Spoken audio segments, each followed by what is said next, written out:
blessings. Shalom, bendiciones y sean todos bienvenidos a nuestra discusión de hoy desde todas partes del mundo. Y como siempre, una cálida bienvenida para ti, Baruch. ¿Cómo estás? Bien, gracias a Dios, Cristian. Shalom desde Israel para ti y tu familia. Gracias, muchas gracias, Baruch. Hermanos y hermanas, estamos discutiendo nuevamente un tema que podría ser considerado como uno que ha sido bastante debatido ya, pero sobre el cual muchas personas nos siguen escribiendo y preguntando específicamente por la Iglesia Adventista del Séptimo Día. ¿Son salvos los adventistas? Incluso nos preguntan si nosotros somos adventistas, quizás porque hablamos sobre el Shabbat, pero por supuesto ese punto lo tocaremos hoy, ya que hay una diferencia significativa allí también, que Baruch explicará más adelante. Básicamente, los adventistas del séptimo día tienen un compendio de 28 creencias fundamentales que constituyen la posición doctrinal oficial de la Iglesia. Examinaremos algunas de ellas a la luz de lo que dice la Biblia. Siempre el punto de control será la Escritura. Así que, si estás listo, Baruch, iniciemos. Creencias adventistas del séptimo día versus las enseñanzas bíblicas. Comencemos con esto. A manera de introducción, hemos colocado estos textos tanto en inglés como en español para nuestra audiencia en ambos idiomas, y lo hicimos tanto con los versículos como con los comentarios. Iniciemos con este párrafo introductorio. El adventismo del séptimo día tiene sus raíces en el adventismo, un movimiento del siglo XIX que anticipó la inminente aparición o advenimiento de Jesucristo. Los adventistas también fueron llamados milleritas porque su grupo fue fundado por William Miller, un falso profeta que predijo que Jesús regresaría en 1843 o 1844. Una de las videntes que encubrió a Miller fue Ellen o Helena Harmon, de 17 años de edad. Luego de casarse fue conocida como Helena de White. Helena pronto se convirtió en un faro de esperanza para los milleritas desilusionados. Unió fracciones adventistas y se convirtió en la guía espiritual de un nuevo grupo religioso. Helena de White también tenía numerosas enseñanzas y profecías falsas. Pensamos en poner esto aquí de inmediato a manera de introducción porque se trata de profecías claramente falsas que datan de la época en la que este movimiento se estableció. Veremos otros detalles a la luz de las Escrituras más adelante. Tus comentarios iniciales, Baruch. Siempre que el énfasis se encuentra en la figura de alguien como profeta, la tendencia es a observar luego el establecimiento de una falsedad. El énfasis debe estar en la palabra de Dios y en su revelación, pero cuando la autoridad y la fuente de la verdad es un ser humano, puedes garantizar que poco tiempo después surgirán problemas con ese movimiento. Y en vez de ser algo que simplemente se basa en el movimiento del Espíritu Santo, se convierte en algo centrado en un individuo, o en un grupo de personas, o en una familia. Y esta es una de las tendencias de los movimientos que realmente son una secta, y no un grupo guiado por el Espíritu de Dios. Amén, gracias. Les animamos, hermanos y hermanas, a que por favor tengan sus Biblias a la mano. Estaremos leyendo un buen número de escrituras. Desafortunadamente, no podremos colocar todos los pasajes completos en pantalla como hacemos normalmente, porque vamos a utilizar una buena cantidad de texto. También les animamos a realizar su propia investigación. No queremos que simplemente crean a ciegas en nuestras palabras. Lo que buscamos es compartir algo de luz basados en las preguntas que nos han hecho llegar. Creo que aquí es donde muchas de las confusiones se concentran y hace que algunos nos pregunten si nosotros somos adventistas del séptimo día, motivado a diferentes costumbres y distintas razones. Pero analicemos lo que son sus creencias en comparación a lo que enseña la Biblia. Shabbat o el sábado. Baruch, ¿podrías darnos un sobrevuelo por las diferencias que existen entre la verdadera observancia del sábado y la manera como los adventistas del séptimo día practican la observancia del Shabbat? Yo no soy realmente un experto en la doctrina de los adventistas del séptimo día, pero te diré algo.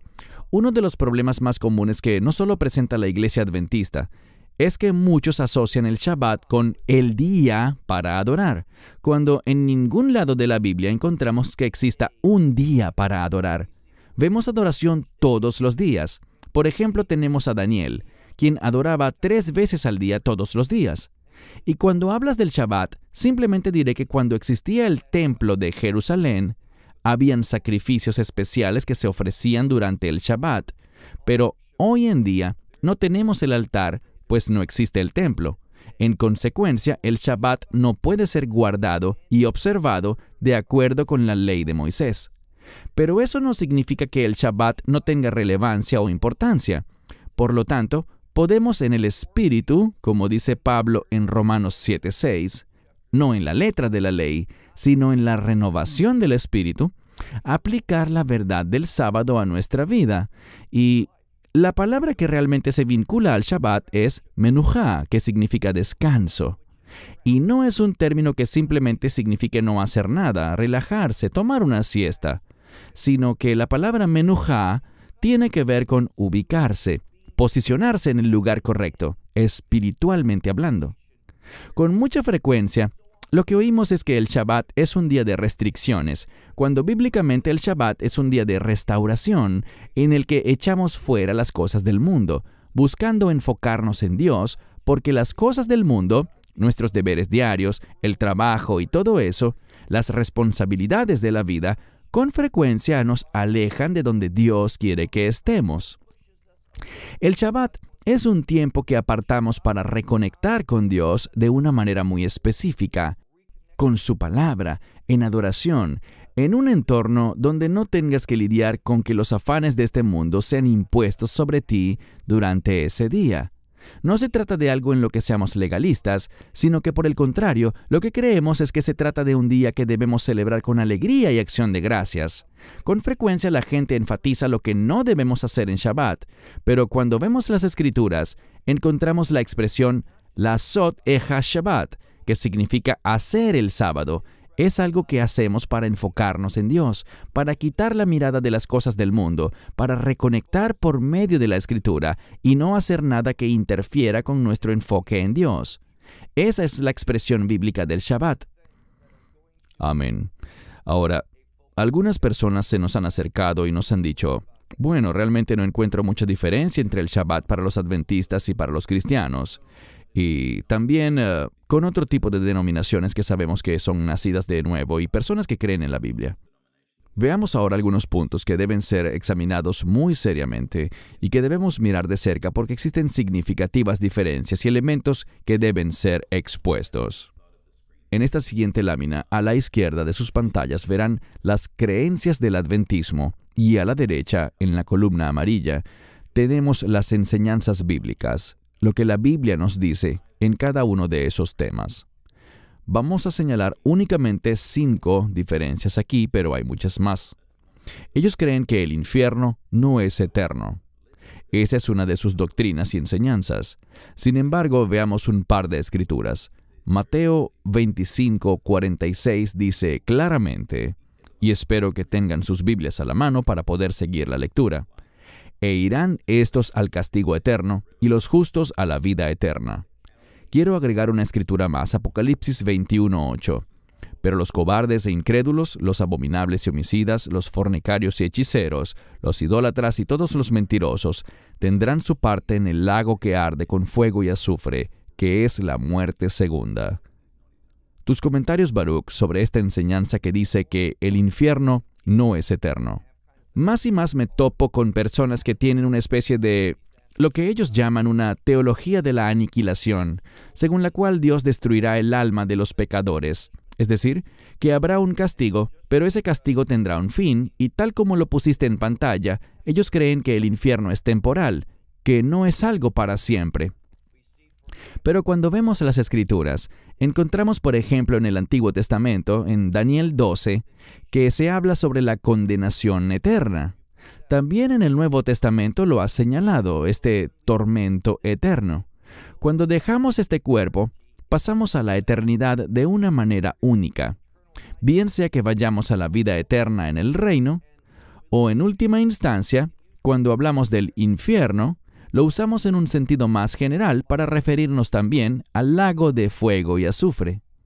Porque el infierno como tal terminará, pero el castigo no acabará, sino que después del juicio del gran trono blanco, los que estaban en el infierno serán echados al lago que arde con fuego y azufre por siempre y siempre. Entonces, en un sentido, ese tipo de tormento en el infierno con fuego y llamas continuará, pero así como igualmente el reino milenial también pasará, y de la misma forma que el cielo pasará y descenderá la nueva Jerusalén, descubrimos que el infierno, o sea, el castigo, es eterno, el tormento es eterno, y las almas que están siendo atormentadas, en última instancia, después del juicio del gran trono blanco, serán echadas al lago que arde con fuego y azufre por siempre y siempre. El castigo del infierno es efectivamente eterno. Correcto. Otra enseñanza es que los pecados de los creyentes serán colocados sobre Satanás. Allí tenemos la referencia de un verso en 1 de Pedro 2:24, que dice claramente lo contrario, quien en sí mismo, hablando sobre Yeshua, llevó nuestros pecados en su cuerpo sobre el madero, para que nosotros, estando muertos a los pecados, vivamos a la justicia, y por cuya herida fuisteis sanados. Y otro pasaje es 1 de Juan 2:2, y él mismo es el sacrificio expiatorio por nuestros pecados, y no solamente por los nuestros, sino también por los de todo el mundo. Tus comentarios, Baruch. Yo no conozco escritura alguna en la Biblia que diga que nuestros pecados fueron colocados sobre Satanás. Eso es simplemente el invento de alguien, y no tiene base bíblica. Que nuestros pecados sean puestos sobre Satanás lo convertiría a él en el Redentor. ¡Qué herejía tan grande y qué terrible deshonra al Mesías creer en algo así! Es algo muy problemático, sin fundamento alguno, ofensivo e insultante para con el verdadero Señor y Salvador, que es el Mesías Yeshua, Jesucristo. Amén, gracias. Otra de las doctrinas que enseñan es que Jesús es también el ángel Miguel. La referencia que tenemos es Mateo 16:15-16, donde leemos: Él les dijo, ¿y vosotros, quién decís que soy yo? Respondiendo Simón Pedro dijo, tú eres el Cristo, el Hijo del Dios viviente. Otro pasaje que tenemos es Mateo 3, del 16 al 17. Y Jesús, después que fue bautizado, subió luego del agua. Y he aquí los cielos fueron abiertos, y vio al Espíritu de Dios que descendía como paloma, y venía sobre él. Y hubo una voz de los cielos que decía, Este es mi Hijo amado, en quien tengo complacencia. Te doy la palabra, Baruch, para tus comentarios sobre esta clase de doctrina. No existe base alguna en la Escritura para vincular a Mijael, el arcángel, con Yeshua. Simplemente no existe. No hay conexión en las Escrituras que indiquen que estos dos son la misma persona. Insisto, todo se basa en enseñanzas de hombres, y no solo enseñanzas de hombres, sino enseñanzas de hombres influenciados por el enemigo, porque él es el padre de toda mentira. Yeshua es el eterno y único Hijo de Dios, el unigénito de Dios. No tiene principio ni tiene fin, mientras que Mijael, siendo un ángel, es un ser creado, no es eterno. Entonces, de nuevo, es algo muy ofensivo contra la singularidad y el carácter y la verdadera identidad bíblica de Yeshua. Amén. Y para todo el que quiera más referencias bíblicas de que Miguel no es más que un ángel, pueden anotar Judas 9 y Daniel 10:13, que son un par de versos que claramente definen a Miguel como un ángel. El sueño del alma. Esta doctrina es una que se enseña muy ampliamente dentro del adventismo del séptimo día. Para aquellos que nos ven y que no son adventistas y sienten curiosidad, el sueño del alma es una creencia de que luego de que una persona muere, su alma se duerme hasta la resurrección y el juicio final. El concepto del sueño del alma no es bíblico. Cuando la Biblia describe que una persona duerme en relación con la muerte, como en Lucas 8:52, repito, Lucas capítulo 8, verso 52, o en 1 Corintios 15:16, no se habla de un sueño literal. El dormir es solo una manera de referirse a la muerte, ya que cuando una persona muere da la impresión de que está dormida. Leamos la escritura que colocamos allí, 2 Corintios 5:8, que dice, pues estamos confiados, y sí, consideramos mejor estar ausentes del cuerpo y estar presentes con el Señor, o en casa con el Señor. Tus comentarios, Baruch. No hay evidencia bíblica de que cuando alguien muere, pase a un estado de inconsciencia y de sueño. Por ejemplo, cuando vemos el relato que muchos consideran una parábola, pero no hay nada en ese texto, y me refiero a la historia de Lázaro y el rico, no hay nada allí que indique que se trata de una parábola. En mi opinión, es un relato histórico que habla sobre la divinidad del Mesías. ¿Quién más podría saber lo que está ocurriendo en el Seol? Entonces, vemos que antes de ocurrir la obra redentora del Mesías, su muerte, sepultura y resurrección, cuando alguien moría, si había creído en la promesa de un redentor, si tenía la misma fe de Abraham, él descendía a lo que llamamos el Hek Abraham, o el seno de Abraham. El seno es esta parte del cuerpo aquí, es la caja torácica, donde está el corazón. Y el corazón es sinónimo de la mente. Entonces el seno de Abraham tiene que ver con el lugar donde iba la gente que tenía la misma fe de Abraham, creyendo que la promesa de un redentor vendría. Y todo el que rechazaba esto y no tenía la misma fe de Abraham, descendía a lo que llamamos el Gehinom o el infierno. Lo que sabemos es que hoy día, dice Pablo en Efesios que el Mesías llevó cautiva la cautividad, es decir, que él vació el seno de Abraham, y ahora tal como lo dice el pasaje que citaste de 2 Corintios 5, cuando un creyente muere, en ese momento su alma va a la presencia del Mesías en el cielo. El término que tú señalaste, dormir, relacionado con la muerte, se usa así por la creencia de que cuando alguien se acuesta a dormir, normalmente tiene la expectativa de levantarse a la mañana siguiente. Y por lo tanto, en el judaísmo, al igual que en la Biblia, para la muerte se utiliza el término de dormir simplemente porque, repito, nos acostamos a dormir con la expectativa de levantarnos. Y de la misma manera, cuando muere un creyente, debemos tener la expectativa de que será resucitado. El sueño del alma no tiene asidero alguno en la Escritura. Pensemos, por ejemplo, en el relato del rico y Lázaro. Él estaba consciente, estaba con Abraham mismo en ese lugar. El rico hablaba, reconoció a Abraham y a Lázaro. Nadie sale durmiendo allí. Es un gran error malinterpretar los términos que utiliza la Biblia y la forma como se utilizan dichos términos. El sueño del alma es una falsa doctrina. Gracias, Baruch. Ahora veremos el último punto, del cual tocamos un poco al respecto cuando explicábamos que según sus creencias, el infierno no es eterno. Se llama la doctrina del alma mortal. En cuanto a la muerte, los adventistas, tal como hemos venido conversando, creen que la muerte es un sueño inconsciente conocido como el sueño del alma y rechazan la idea de un alma inmortal. Básicamente creen en una inmortalidad condicional, según la cual los malvados no sufrirán un tormento eterno en el infierno, sino que serán permanentemente destruidos luego de un tiempo específico. Tenemos muchísimas escrituras más que podríamos citar, además que Juan 3:16. Porque de tal manera amó Dios al mundo, que ha dado a su Hijo unigénito, para que todo aquel que en él cree no se pierda, mas tenga vida eterna. Juan 11:25-26, Jesús dijo, yo soy la resurrección y la vida, el que cree en mí, aunque esté muerto, vivirá. Y todo aquel que vive y cree en mí no morirá eternamente. ¿Crees esto? Una vez más podríamos pasar horas compartiendo múltiples escrituras, pero ¿qué puedes comentar, Baruch, sobre la doctrina del alma mortal?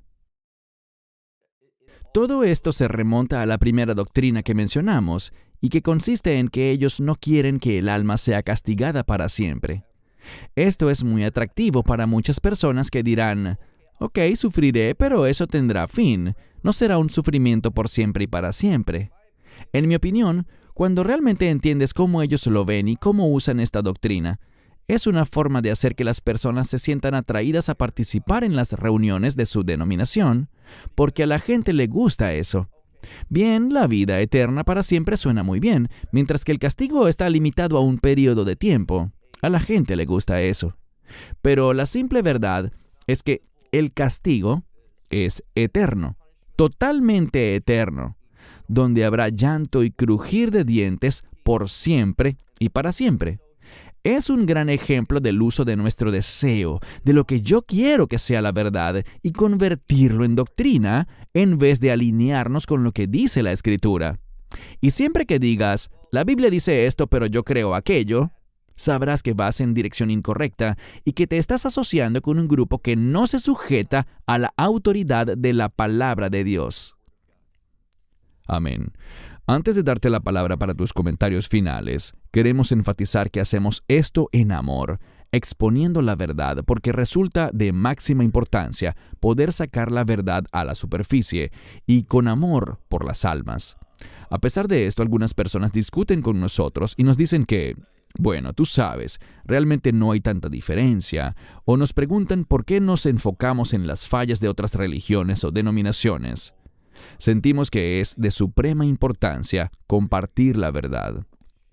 Te daré la palabra, Baruch, para tus comentarios finales. Estamos comprometidos con lo que dice la Biblia y queremos someternos a esa revelación de Dios. La razón por la que consideramos necesario grabar este corto video con respecto a los adventistas del séptimo día es porque gran parte de su doctrina está en conflicto con la Escritura, y la motivación de sus falsas doctrinas es complacer a las personas y decir cosas para atraerlos a su fe. Nuestro objetivo jamás debe ser atraer a la gente bajo el disfraz de la falsedad. Debemos compartir la verdad y creer que el Espíritu Santo dará testimonio a cada persona que con sinceridad se acerca al Señor, reconociendo que Dios es eterno, que Dios es la autoridad, que Él es el juez, y por lo tanto querrán participar en sumisión y obediencia a la revelación de Dios. Por esto siempre enfatizamos la Biblia, porque cuando estudiamos las Escrituras, podemos aprender lo que Dios nos está ordenando hacer. Y, de nuevo, a mucha gente no le gusta el hecho de que Dios dicte mandamientos, pero Él es la autoridad. Cuando la gente se aparta de la voluntad de Dios, la causa es que buscan hacer su voluntad en vez de presentar sus deseos ante Dios para que Él nos cambie y nos dé sus deseos, y que podamos ser un instrumento de obediencia. Ese es un deseo importante que cada creyente debería tener, ser un instrumento de obediencia, es decir, que sirvamos a Dios, seamos su instrumento y obedezcamos cada mandato que nos da, entendiendo que sus propósitos, sus instrucciones y su voluntad son lo mejor para nosotros desde un punto de vista eterno y también lo mejor para los demás. Cuando nos sometemos, podemos ser de bendición y de ayuda a otros. Eso es lo que realmente queremos ser, una bendición para ustedes y también una ayuda a su caminar con el Salvador viviente, aquel que nos redimió al morir en la cruz. Y por supuesto, hablo del Mesías Yeshua, Jesucristo, el único Hijo eterno de Dios. Gracias, Baruch. Alabado sea Dios. Gracias por compartir algo de luz en este tema tan importante. Si tienen alguna pregunta o comentario, les invitamos a escribirnos a australasia@lovisrael.org o a comentar como muchos de ustedes hacen en YouTube. Agradecemos muchísimo a los cientos o miles de personas que han apoyado al ministerio mediante sus comentarios y correos electrónicos. Siempre hay una minoría de guerreros del teclado que no están de acuerdo con algunas cosas que decimos y se expresan de un modo algo irrespetuoso, pero no toleramos esos mensajes y simplemente los borramos de inmediato. Baruch, gracias por compartir luz en este tema tan importante. ¿Algún comentario final? Que seamos personas que se basan en la palabra de Dios, con el deseo de oír y obedecer lo que Dios revela. No hay nada mejor que estar en una relación de sujeción con el Dios viviente. Amén. Gracias, Baruch. Hermanos y hermanas, gracias por acompañarnos. Esperamos que esto les haya bendecido y Dios mediante nos veremos muy pronto. Shalom y que Dios les bendiga. Shalom. God bless you. Esperamos que te hayas edificado con el mensaje de hoy y lo compartas con otros. Te invitamos a seguir nuestros estudios cada semana por este canal y por el portal de YouTube de Amarás a Israel. También puedes descargar nuestra aplicación móvil gratuita Mi Estudio Bíblico. Finalmente, para obtener más información sobre nosotros, visita nuestra web amarasaisrael.org, donde encontrarás otras conferencias de Baruch en audio, video y texto. Hasta el próximo programa. Que el Señor te bendiga en Yeshua HaMashiach, Jesús el Mesías, mientras caminas con Él. Shalom desde Israel.